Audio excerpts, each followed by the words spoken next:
Hi, I'm Trey Morton, Chair of the SPEC Application Performance Characterization Group, or SPECapc. We develop benchmarks that measure total system performance based on popular professional applications.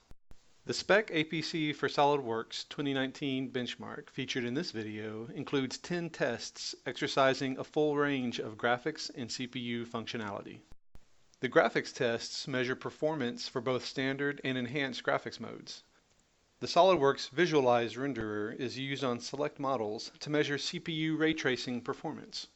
Models used in the benchmark range in size from 392 megabytes to 2.3 gigabytes in memory.